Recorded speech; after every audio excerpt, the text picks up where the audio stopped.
For this. You wrote a piece, The Twilight of the Cop Consensus, and I thought it was a really good piece. I want to let me read just a little bit. I rarely do this, but there was a couple of things that you wrote that I think really capture this. And I spoke a little bit about this with Ben Dixon early in the program, but I think this is really sort of I'm really fascinated by this because I think we're going to see this moment, what happened here, play out in a couple of other areas. It's important to recognize, you wrote, that the emerging movement to defund police forces is more about more than that particular laudable goal. More fundamentally, it's about reversing the dereliction that left states and cities spending more than half their budgets on harm infliction and the meager rest on literally everything else. Seen from this vantage, the rationale for the exorbitant funding of the police stems from their de facto mandate to manage the fallout from the many other challenges that the state has effectively chosen not to address. That's at the heart, in many respects, of at least the solution that what we talk about with defunding, which is an analogous problem that we have with teaching, and I would argue probably across the board in many areas, which is we have these societal ills. Instead of addressing them directly, what we do is we, at least in terms of the cops and in terms of the teachers, we expect them to deal with it. We don't necessarily fund them to deal with it. Yeah. But with the cops, we just throw a bunch of money in there and basically say, sweep this under the rug. And apparently they decide to do it in the most violent way possible. It's I think that's a good distinction that you're making there too, because it's like, I'm, for obvious reasons, like it's hard to, like, I don't want to make myself like the center of the movement to defund the police for any particular reason or whatever. But it's seeing that dynamic that you just described play out over and over again in terms of like, it's not even a less expensive way of doing it. It's just a more violent way of doing it. But that it's like to see like what happens when you've got one party that vehemently wants the government not to work. And then you have another one that sees its job as mitigating that process instead of actually stopping it or reversing it. And, so this is what you get. Like, this is what it takes to keep people pacified when you have taken from them everything that they believe their tax dollars are paying for. That was actually the second quote that I had. And sorry. the last one was the inevitable outcome of the unspoken and unexamined political consensus that the job of the state is to make sure both that the right people are protected and the right people get hurt. Conservatives actually actively work to enhance it. Liberals have accepted that their job is to try and mitigate it.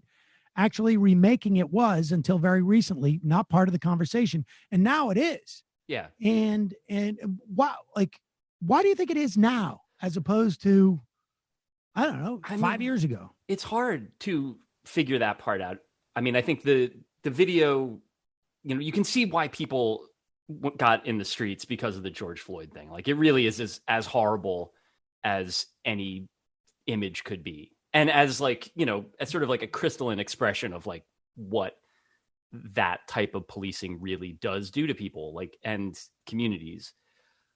I think the thing that sort of has triggered this response in, that has like opened up these sort of like broader avenues of discussion is like, comes down to how much the cops fucked up in responding to these protests, how like hyper aggressive and violent and ineffective it was. I mean, that's the other sort of, there's reasons, that we can, I don't even know if it qualifies as speculation, why like a bunch of cops were standing in Times Square waiting to hit polluters with batons while like 5 blocks east, they're looting, the Louis Vuitton store on Fifth Avenue.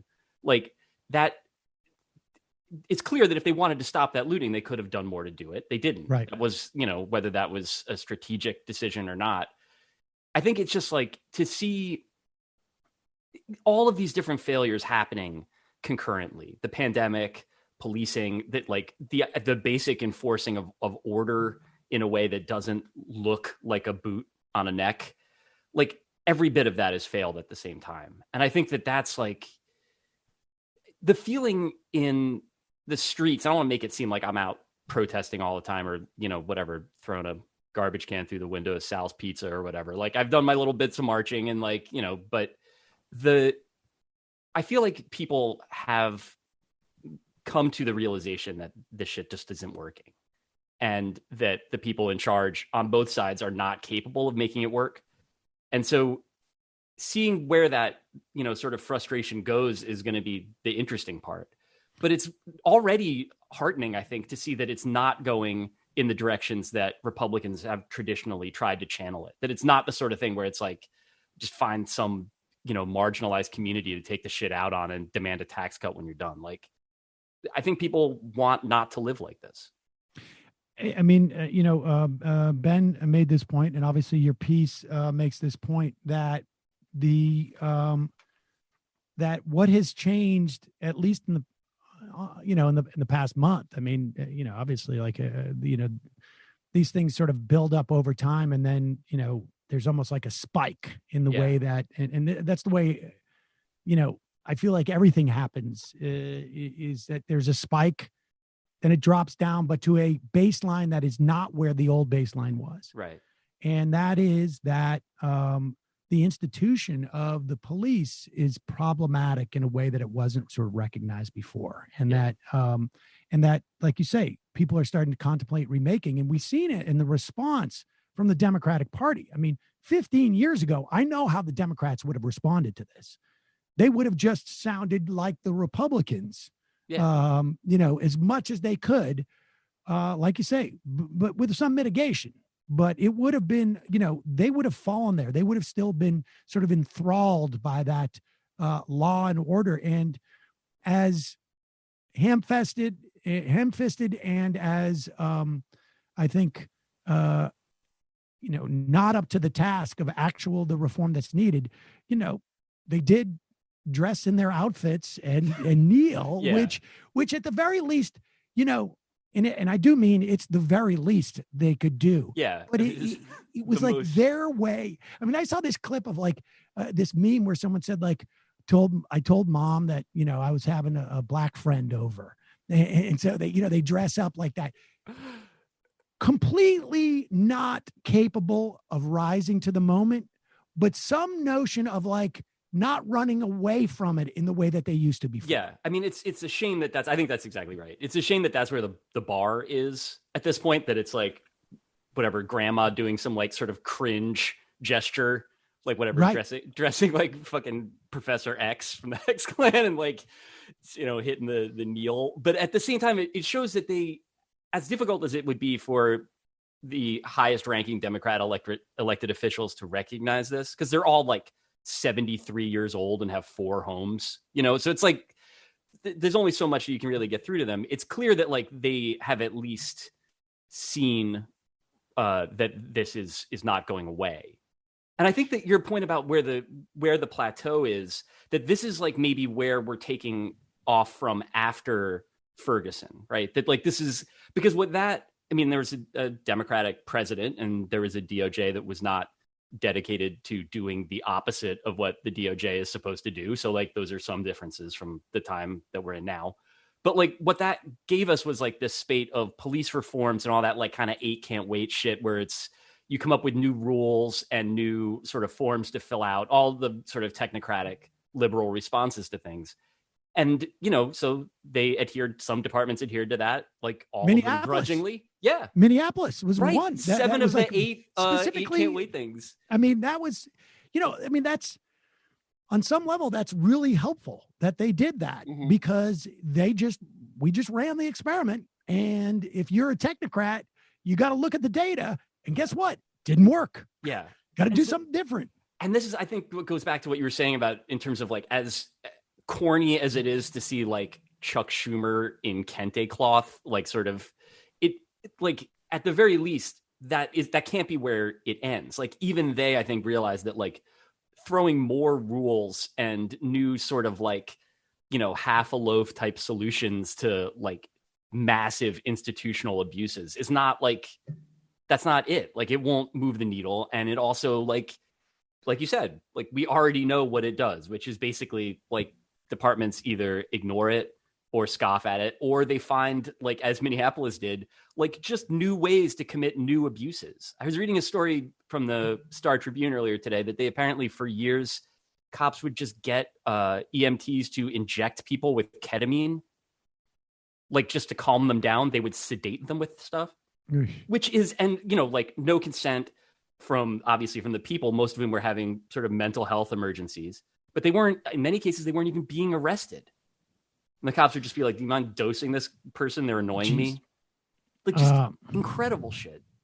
I mean, I think the one of the things that, was a debate in Occupy was that came out of one of the subcommittees on essentially proposing new financial regulations. And the document that they produced was considered to be like significantly better than any think tank produced, et cetera, et cetera.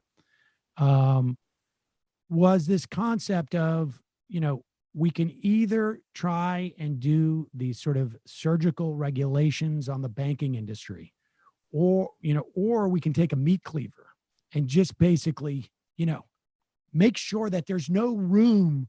We don't need those surgical things. Yeah. We're gonna cut off part of the whatever. We're going to cut off part of the arm.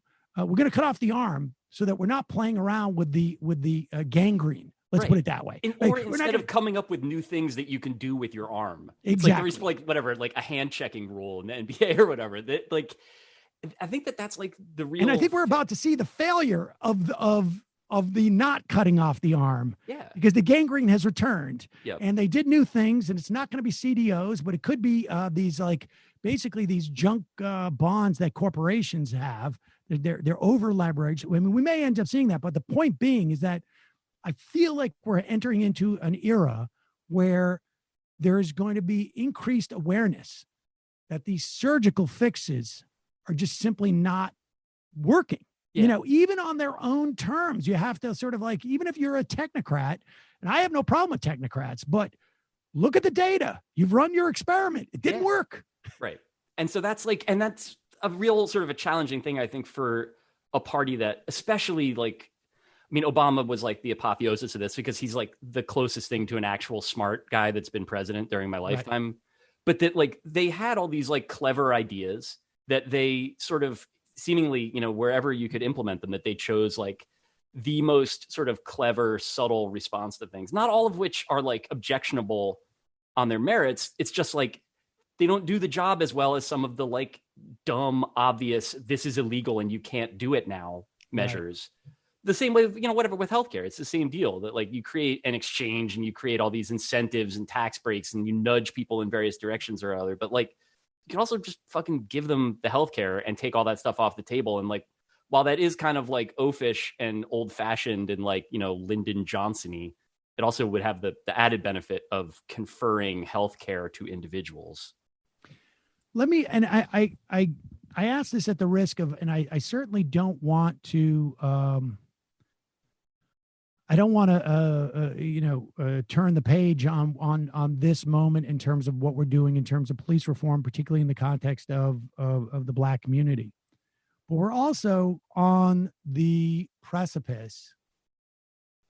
I don't know if we're 3 weeks away or 5 weeks away or 8 weeks away from really what's happened to the economy is really going to start to land. On some level, I feel like the tide has been out, or it's like that moment before the tsunami where the water comes out and goes, wow, it's really pleasant. Everything seems to be very quiet right now. It's weird.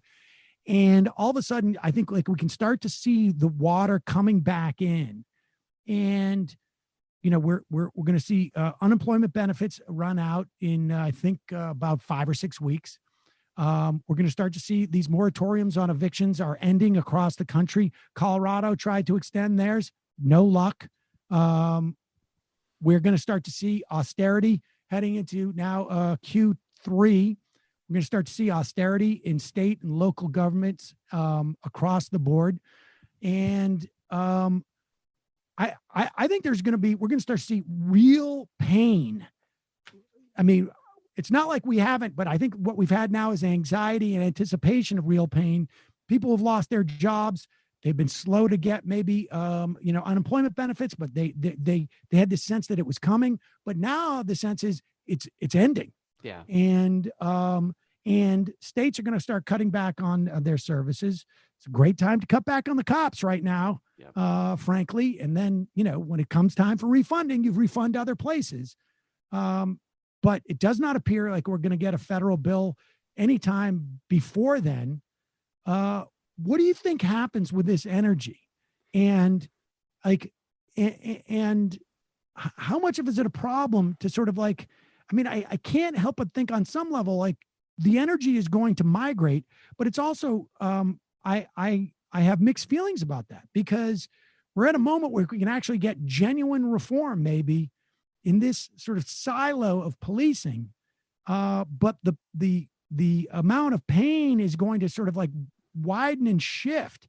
Yeah. And, a lot of it's going to hit the Black community in terms of evictions. It's going to hit low income communities. It's going to hit brown communities.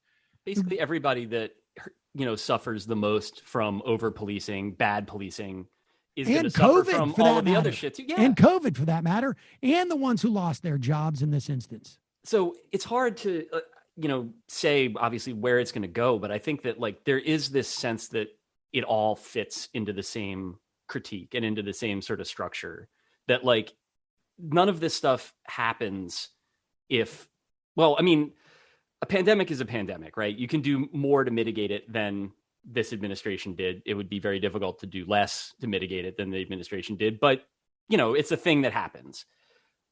The struggle to like this idea that they settled on, where they like this sort of bargained agreement with a fucking disease, where it was just like, well, we're going to give it 3 months. Like everybody do your best for 2 months. Like try to wear your masks. Like if you can't do it because you don't like them, that's fine. Like whatever. So we settled on that. And I think broadly speaking, people did the right things. They wanted to do the right things. And we made no progress on it. Like, I don't really seem like anybody sort of worked on it. And so the failure of that, and then the more urgent and sort of violent failure that the protests are addressing, like it's all part of the same failure. And the police are the way that power makes that failure bearable for them. That like, this is the thing that sort of keeps it in check. But I think, as you said, as this gets worse, that like the institution that handles evictions are cops. Right. That this is like, it's just going to be the same face of the state on now a half dozen different failures at the same time. I don't think people are going to stop being angry, like for whatever that's point. Worth. That about evictions, that's a great point. It hadn't even occurred to me, but that could be the next flashpoint that we see with the police. And the real question is like, how are they going to address this? Because, it is, they're going to be specifically like very blatantly, this is going to be a defensive property posture that they're going to have to take in this instance. And that's going to be interesting. I hadn't really thought about that. Yeah. And a much more urgent sort of defensive property thing than the standard argument about stuff like this is always like, well, think about like the mom and pop Foot Locker franchise that got looted or whatever. This is somebody's fucking house. Right. And it really is, I think, going to happen a lot. So it's really scary to think about, man. It's hard. I think it was well said, the idea that we sort of like bargained with this disease. I mean, at some level, it's like, I have this, it's like this dynamic with my kid where it's just like, after a while, he just like is yelling and crying and screaming and kicking so much that it's like, okay, fine, watch another episode of TV. Yep. And on some level, that's sort of like what it feels like we have done. But the idea is that like, when you say we didn't make any progress on this, that is like, we didn't develop any contact tracing. We didn't develop any sort of like, I've seen multiple different things published by, some doctors in Michigan, or, the Times does a survey of epidemiologists. Like, where is the United States government saying we have convened this panel of epidemiologists to come up with these guidelines that these are the guidelines you need for, and the CDC puts out something and then backs off it, and then we don't hear from them. Yeah. It's all out there, but it's like it's on their website. Like they don't talk about it because it upsets the president. I mean, as cheesy as it is to like make it about the orange guy, like that's what it is. I mean, like he thinks that by acknowledging that the pandemic is going on, it's going to make him less popular, which is true. It will, like, not quite as unpopular as his handling of it, but the idea that you can just somehow at some point just put your head down and ignore it and like get back to normal, like, I don't think that that's on the menu in the way that they think that it is. Like the idea, like you can say that the Cheesecake Factory is open again, but like no one's going to go to it. And then if they do, which I think yeah, they're going to get, they're like, it may not happen in the first couple of weeks, but eventually the virus is out there and eventually it's going to be like, make its way to the parking lot of the Cheesecake Factory. And somebody's going to get it, and they're going to walk into the Cheesecake Factory, and then all of a sudden, people in the Cheesecake Cake Factory are going to get it. And I feel like that's going to be the story in the run up to the election, or after the election. I mean, we can't, like you say, you can't negotiate with this thing. Yeah. You can only mitigate it, but now it's become, if you're, definition of a secular, humanist, I guess, is somebody who wears a mask when they're out socializing with people. Yeah, that turning it into that like a symbolizing thing where it's like if you wear a mask, you're like whatever virtue signaling or like cucking yourself or whatever is like. I mean, obviously, it was always going to go that way because that's what like everything in our culture is now. Where it's like somebody walking down the street drinking a Mountain Dew, like, sorry, does this offend you? It's got caffeine in it, like. It's pathetic, but that is like where we wind up. The idea that like public health could somehow become that, just become another way to like fucking trigger the other side, or like it's worrying. But I think that like the idea, I was talking to a friend about this, about the hilarious reopening plan for the NBA season, that like, I think that we're stuck in this like bargaining stage of grief in terms of like reckoning with the failure to actually deal with any of this stuff. And so everybody's still kind of pretending like there's things we can do. But there are things that we can do. There are. We just haven't done them. Like if we had a more robust testing thing, if we had contact tracing, there's no reason why we shouldn't be able to have like basketball. Honestly, like it'll be a while before I want to play basketball with anyone again. Like the idea of just like the few times I've like bumped into someone at like a protest, it's like touching a hot stove. Like I've completely rewired my mind to be just like, no, like that's not what we do now. But the weird thing is, in other parts of the country, there's none of that. Yeah. Now, a part of it is because New York City is the epicenter, and I'm outside the city right now, but the proximity to the city, people got that in their heads. Yeah. But if you're talking like Arizona or Michigan or a lot of these other places, people are just like, I don't even know what you're talking about. Like it doesn't even exist. Yeah. And I mean, they're going to have to go through it. It's happening there now, but it's like, it's weird that they got to watch this happen to New York and Seattle and New Orleans and Chicago and all that on TV. And then sort of like see as those like curves were flattened. I think it makes sense, especially like you said earlier, in like the absence of any coherent message or leadership from the federal government, that they would be like, oh, well, that's over. Like we did it. Like New York beat it. But again, that's not sort of how it works. No, it's not how it works. And it's, I think, I don't know.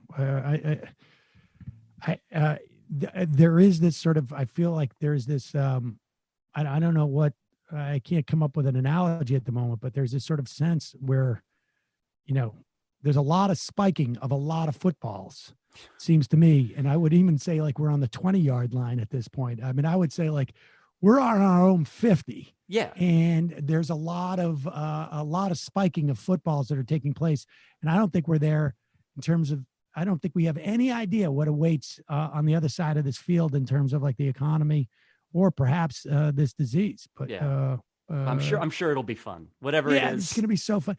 And for you, it's going to be a great opportunity to write about stuff. Oh, it's terrific. That's why I have been so happy and been sleeping so well of late, is the thing that the last New Republic thing I did was like 100% me just chugging garbage for an entire week and then like writing a story about it, which I'm glad that I was able to like monetize it. Was that the Twilight of the Cop Consensus or the American Psycho? Because I wanted to talk to, because the other weird part about this, and let me just ask just briefly about this, like this whole part of the story in any other era would be the story, right? Like the fact that like, oh, the White House has just basically now been reduced to county supervisor, Boss Hogg has basically won and he's just handing out stuff to his nephew.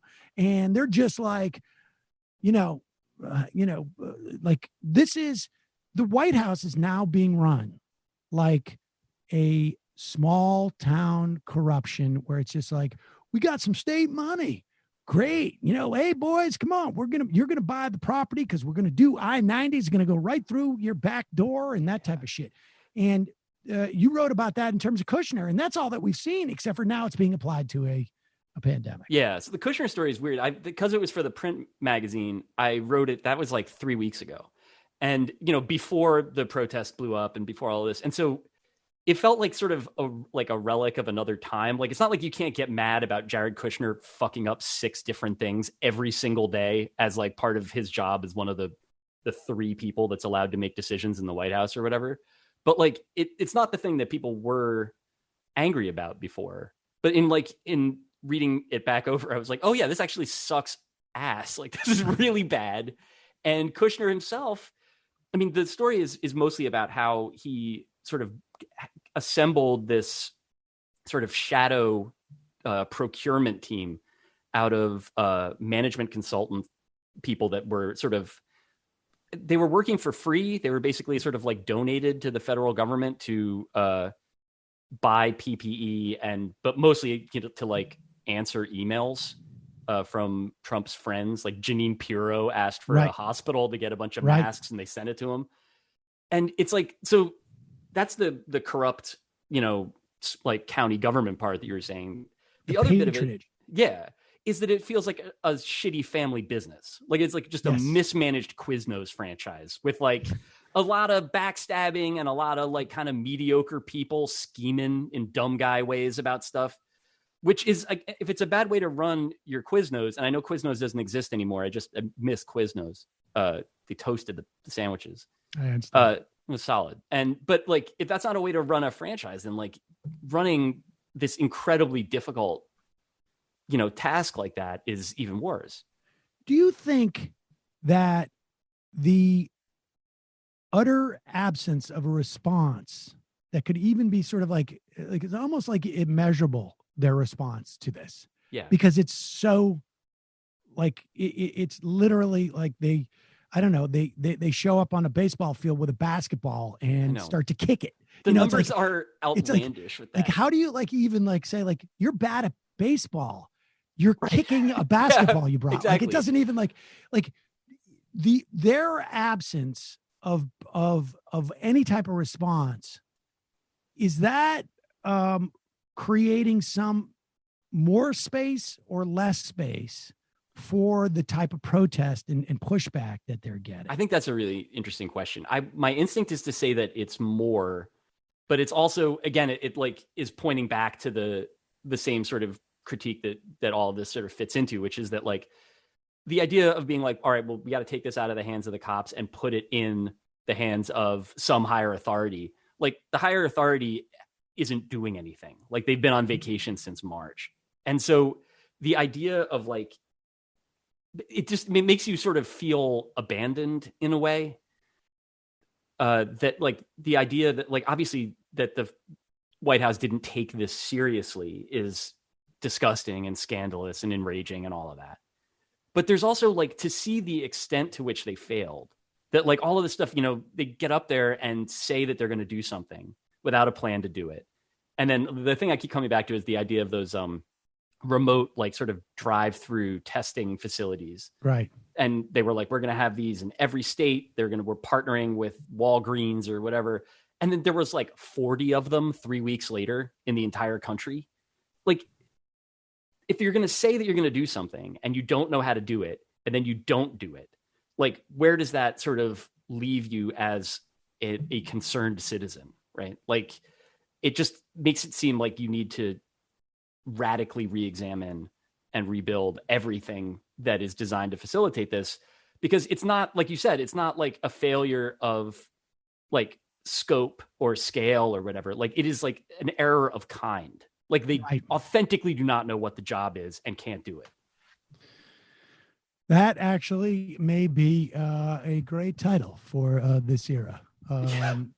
Feels good. Authentically don't know what the job is, nor can they do it. Yeah. David Roth, thank you so much for your time today. I really appreciate it. We're going to put a link to both those pieces on majority.fm.